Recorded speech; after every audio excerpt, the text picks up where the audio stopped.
నమస్తే, welcome to citizens pulse. నేను మీ ఉదయ్ కిరణ్.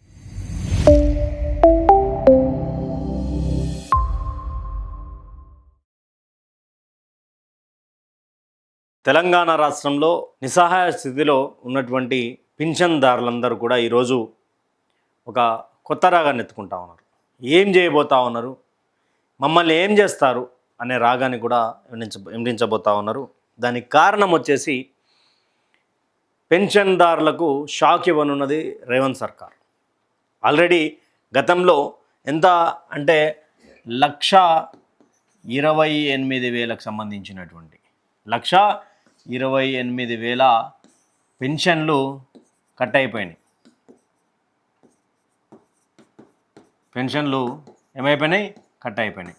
అసలు ఏ ప్రాతిపదికన కట్ అయినాయి అంటే మంత్రి సీతక్క గారు ఒక విషయం మాట్లాడుతూ ఆగస్టులో కొత్త న్యూ పెన్షన్స్,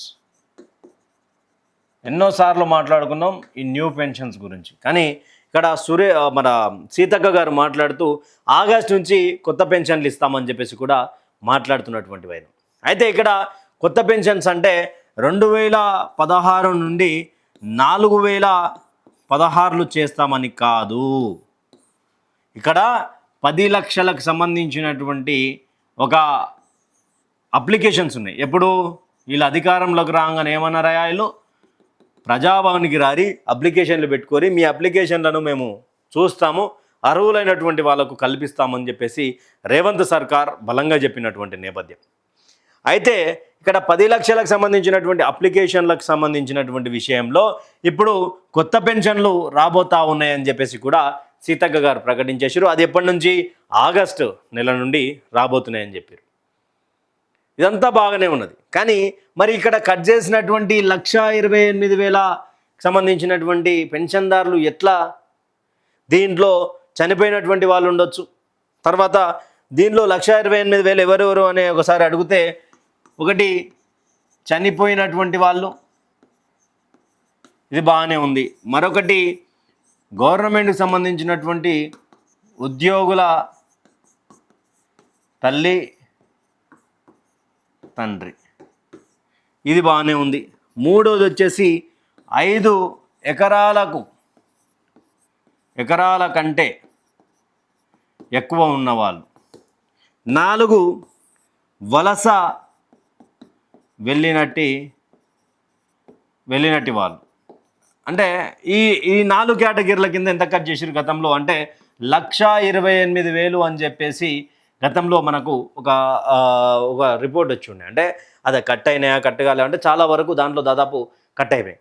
దీనిలో 1,28,000 ఎవరికి ఎక్కువ కట్ చేశారు అంటే గ్రామీణ ప్రాంతాలలో ఉండేటువంటి వాళ్ళు, తర్వాత ఇంసేపు మనం మాట్లాడుకున్నట్టు వలస వెళ్ళినటువంటి వాళ్ళు,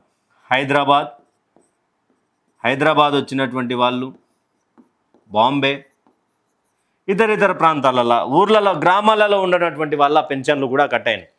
దీనిలో ప్రధానంగా ఎందుకు అంటే ఇంతకుముందు మనం మాట్లాడుకున్నట్టు సీతక్క గారు చెప్పినట్టు ఇక్కడ 10 లక్షల అప్లికేషన్లు ఉన్నాయన్నారు కదా. 10 లక్షల అప్లికేషన్లలో మరి ఇప్పుడు ఎంతమంది అర్హులు ఉన్నారు, అర్హులదారులకు ఎలా ప్రకటించబోతా ఉన్నారు అనేది పెద్ద ఒక ట్రాజడీ అయిపోయింది. ఎట్లా అంటే 1,28,000 అయితే కట్ అయినాయి కదా. దాంట్లో మరి ఇప్పుడున్నటువంటి పెన్షన్దారులకు మరి వాళ్ళకు దాంట్లో చనిపోయినటువంటి వాళ్ళు ఉన్నారు. గవర్నమెంట్ ఉద్యోగులకు తల్లిదండ్రులకు సంబంధించినటువంటి విషయం కూడా అంటుంది. కానీ మరి ఆ గవర్నమెంట్ ఉద్యోగస్తులు తన తల్లిదండ్రిని చూస్తూ ఉన్నాడా లేదా అనేది మళ్ళీ ఎలా నిర్ధారించాలి? ఆ యొక్క పెన్షన్లకు సంబంధించినటువంటి విషయంలో తల్లిదండ్రులను పట్టించుకున్నటువంటి ఉద్యోగులు ఎంతమంది ఉన్నారు, గవర్నమెంట్ ఉద్యోగులు? మరి వాళ్ళ పరిస్థితి ఏంటి? ఇవన్నీ కూడా కొంచెం క్లారిటీ ఇవ్వాల్సినటువంటి పరిస్థితి ఉంటుంది గవర్నమెంట్. సీతక్క గారు అన్నది 10 లక్షల పెన్షన్లు అంటే 2016 నుంచి 4,016 చేస్తామని కాదు, కొత్త పెన్షన్దారులకు ఆహ్వానిస్తామని చెప్పేసి. తర్వాత మరొకటి దీంట్లో మాట్లాడుకోవాల్సినటువంటి ప్రధానమైనటువంటి ఏంటి అంటే 5వది వచ్చేసి ఐటీ రిటర్న్స్ ఉన్నటువంటి వాళ్లకు పెన్షన్లు కట్ అయిపోతాయని చెప్పారు. అయితే ఐటీ రిటర్న్స్ ఎవరు కడతారు? ఇప్పుడు గ్రామాలలో అయితే ఒక ట్రాక్టర్కో, ఒక బండికో, వివిధ రకాలైనటువంటి వస్తువులను కొనుగోలు చేసేటప్పుడు వాళ్ళకు లోన్ సౌకర్యం కరెక్ట్గా అందుబాటులో లేనప్పుడు ఐటీ రిటర్న్ చేసి 500 1000 కట్టుకోండి, మీకు ఐటీ రిటర్న్ చేస్తామని చెప్పినటువంటి పరిస్థితుల్లో వాళ్ళకు ఇమీడియట్గా లోన్ కావాలా, ఒక వెహికల్ కావాలి కదా, కాబట్టి అక్కడ ఉన్నటువంటి పరిస్థితులను బట్టి వాళ్ళు ఐటీ రిటర్న్ చేసుకుంటారు. వాళ్ళకు కూడా తెలియదు 500 ఇస్తే లోన్ ఇస్తారంట అని చెప్పేసి ఒక ఫామ్ ఫిలప్ చేస్తారు, అదంతా కథకారకం అయిపోతుంది. ఆ ఐటీ రిటర్న్స్ చేసినటువంటి వాళ్ళకు కూడా ఈరోజు పెన్షన్లు కట్ అయిపోతా ఉన్నాయి. మరొకటి ఇక్కడ గందరగోళమైనటువంటి పరిస్థితి ఏంటి అంటే, పూర్తి స్థాయిలో దీనికి సంబంధించినటువంటి ఏదైతే ఒకటే నెలలో 2 సార్లు పెన్షన్లు ఇస్తే తెలంగాణలో 3 నెలలకోసారి నెలలకు ఒకసారి తీసుకునేటువంటి సౌకర్యం ఉన్నది వాళ్ళకు అందుబాటులో లేకపోతే. అయితే ఇక్కడ పెన్షన్లు 2 సార్లు ఇచ్చినటువంటి నేపథ్యంలో ఇప్పుడు వీళ్ళెలా క్యాలిక్యులేట్ చేశారు, జనవరి ఫిబ్రవరి మార్చి కదా, మనం మార్చి పోయి తీసుకుంటే అంటే 2 నెలలు తప్పించి 3వ నెల తీసుకుంటే సరిపోతుంది అని చెప్పేసి కూడా హైదరాబాద్లో ఉన్నటువంటి వలసవాదులు కావచ్చు, ఇక్కడ ముసలితనం ఎక్కువగా మీద పడి నడవలేనటువంటి స్థితిలో ఉన్నటువంటి సందర్భంలో వాళ్ళు కొడుకుల దగ్గరనో కుమార్తెల దగ్గరనో ఉంటే వాళ్ళు అనుకున్నటువంటి సమయానికి పోయి తీసుకోవాలి అని అనుకుంటే, ఆ యొక్క సందర్భంలో ఒకవేళ ఇప్పుడు ఒకటే నెలలో జనవరిలోనే ఫిబ్రవరికి ఇప్పుడు ఏ తారీఖు ఇస్తారు వీళ్ళు, 27 తారీఖు 28 తారీఖు ఒక డేట్ అనేది లేకుండా ఇష్టారీతిని ఇస్తున్నటువంటి సందర్భంలో ఇక్కడ పెన్షన్దారులకు మరి షాకే కదా ఇది. అంటే ఒకటే నెలలో ఫిబ్రవరి తోడుకు ఈ నెల ఇస్తే అంటే నువ్వు మార్చిది ఫిబ్రవరిలో ఇస్తే, లేకపోతే ఒక నెల లేటుగా ఇచ్చినా వీళ్ళు ఏమనుకుంటారు, వీళ్ళ క్యాల్కులేషన్ వీళ్ళకి ఎట్లుంటుంది, జనవరి నేను తీసుకోలే, ఫిబ్రవరి నేను తీసుకోలే, మార్చిలో తీసుకుంటే 3 నెలలకు సంబంధించింది ఉంటుంది కదా మా తాన అని చెప్పేసి వీళ్ళు మార్చికి పోతే అప్పటికి కట్ అయినటువంటి పరిస్థితులు ఉన్నాయి. ఇప్పుడు గ్రామీణ పరిస్థితులలో గ్రామాలలో ఆర్థికంగా బలంగా లేనటువంటి వాళ్ళు హైదరాబాద్ వస్తే గ్రామాలలో లేనటువంటి వాళ్ళ పెన్షన్లు కట్ చేయడం ఎంతవరకు కరెక్ట్ అని చెప్పేసి ఇది గవర్నమెంట్ అడుగుతా ఉన్నది. గవర్నమెంట్ సమాధానం చెప్పాల్సినటువంటి పరిస్థితి ఉన్నది దీని మీద. గ్రామీణ ప్రాంతాలలో ముసలితనం మీద పడ్డటువంటి వృద్ధులు కావచ్చు, మహిళలు కావచ్చు, వృద్ధ మహిళలు కావచ్చు, బిడ్డల దగ్గరకు ఉండడానికి పోతే గ్రామాలలో లేకపోతే కట్ చేస్తారా? మరి కొత్త పెన్షన్లు అంటారు, మరి 2016 4016 ఇస్తున్నటువంటి కాంగ్రెస్ సర్కార్ ఈరోజు 2016కే పరిమితమై అసలు దాంట్లో 10 లక్షల అప్లికేషన్లు ఉంటే 2 లక్షల అప్లికేషన్లు ఇస్తారా, 3 లక్షలకు ఇస్తారా? 10 లక్షల మంది ఎంతమందిని గుర్తించారు? అసలు ఆ 10 లక్షల మందిలో ఎంతమంది అర్హులు? ఇప్పుడు 1,28,000 మందిని తీసేసారు. వాళ్ళ పరిస్థితి ఏంటి? మళ్ళీ అప్లికేషన్ ఎట్లా పెట్టుకోవాలో తెలియదు. మళ్ళీ మీ సేవ కాడికి తిరగాల, కాంగ్రెస్ లీడర్ల కాడికి తిరగాల, లేకపోతే ఎంఆర్ఓ కాడికి తిరగాల. ఇన్ని రకాలుగా తిరిగిన తర్వాత అసలు పెన్షన్ వస్తుందా రాదా అనే ఒక డౌట్. చాలా వరకు వృద్ధ మహిళలు, వృద్ధులు, పెన్షన్దారులంతా ఈ యొక్క పెన్షన్ డబ్బుల మీద ఆధారపడి ఉంటారు అనేది నగ్న సత్యం.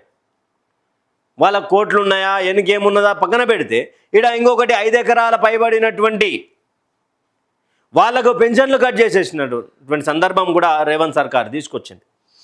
అయితే మరి ఈ యొక్క పెన్షన్లు కట్ అయినటువంటి నేపథ్యంలో ఇప్పుడు ఆ గ్రామాలలోకి వెళ్ళి హైదరాబాద్ వచ్చినటువంటి వాళ్ళ పెన్షన్ ఇప్పుడు చెప్పిన ఎగ్జాంపుల్ ఏంది, ఒకటే నెలలో 2 సార్లు ఒకటే నెలలో ఒకటే పీరియడ్లో జనవరి ఫిబ్రవరి ఒకటే నెల ఇచ్చి మార్చిది మళ్ళీ ఏప్రిల్ ఇస్తే మరి ఇవి ఇక్కడ ఉన్నటువంటి వాళ్ళకు ఏం పరిస్థితులకు అర్థమవ్వాలి? అసలు పెన్షన్లు ఇస్తా ఉన్నామని చెప్పేసి వాళ్ళకు ఎలా తెలియాలి? తెలియపరచాల్సినటువంటి సందర్భం కూడా ప్రభుత్వం ఉన్నటువంటి అధికారులకు ఉంటుంది కదా.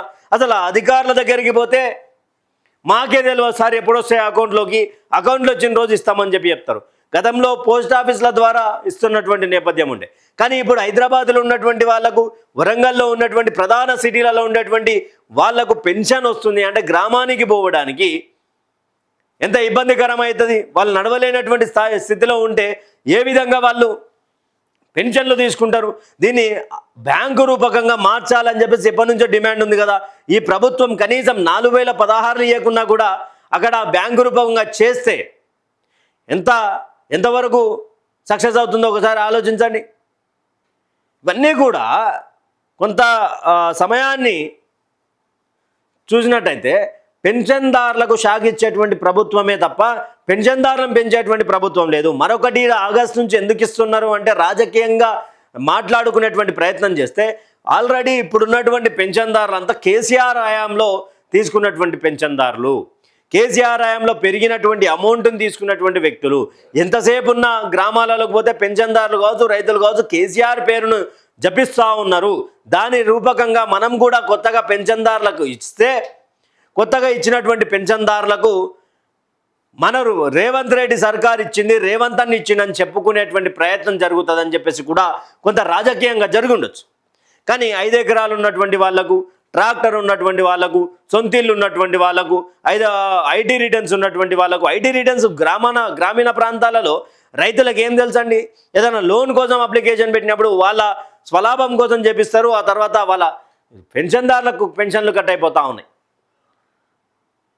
అసలు కాంగ్రెస్ పార్టీ అంటే వచ్చే నెల నుంచి ఇస్తా అన్నటువంటి దాని మీద ఏం క్లారిటీ ఇవ్వకుండా ఇష్టం వచ్చినటువంటి కట్టింగ్లు చేస్తూ ఉంటే ఎవరికి సరైనటువంటి పద్ధతులు ఇస్తారు? ఈరోజు నా ఇంట్లో కావచ్చు, ఇంకో ఇంట్లో కావచ్చు, ఎవరి ఇంట్లో కావచ్చు, కట్ అయిపోతున్నటువంటి పెన్షన్దారులు మళ్ళీ రీఅప్లై ఎట్లా చేసుకోవాలి? వాళ్ళు ఎట్లా పెన్షన్దారులను నిరూపించుకోవాలి? మరణించినటువంటి వాళ్ళకు తీసేయడం కరెక్టే, కానీ ఇక్కడ ఉన్నటువంటి వాళ్ళకు, బ్రతికి ఉన్నటువంటి వాళ్ళకు, పెన్షన్దారులకు, అర్హులైనటువంటి వాళ్ళకు తీసేయడం ఎంతవరకు కరెక్ట్?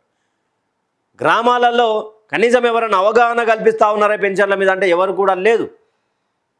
ఇందిరమ్మ ఇండ్ల విషయానికి వచ్చినా కూడా ఆయనకు పెద్ద ఇల్లు ఉన్నా సరే ఒక ఇల్లుకు బిల్లు వస్తుంది, ఎందుకంటే ఆయన కాంగ్రెస్ కార్యకర్త అయి ఉంటాడు. ఏదైనా బిల్లులు పాస్ చేయాలన్నా కానీ వాళ్ళకి ఫస్ట్ కాంగ్రెస్ కార్యకర్తలకు పోతా ఉన్నాయని చెప్పేసి గ్రామాలలో మొత్తుకుంటా ఉన్నారు. దీని మీద పెన్షన్లకు సంబంధించినటువంటి విషయాన్ని మీద మీ యొక్క అభిప్రాయాన్ని కామెంట్ సెక్షన్లో కామెంట్ చేయండి. కాంగ్రెస్ పరిపాలనలో ఇచ్చినటువంటి హామీలు నెరవేరుతున్నాయా లేదా అనేది కూడా మీ అభిప్రాయం తెలపండి. Thank you for watching. Stay tuned with citizens pulse.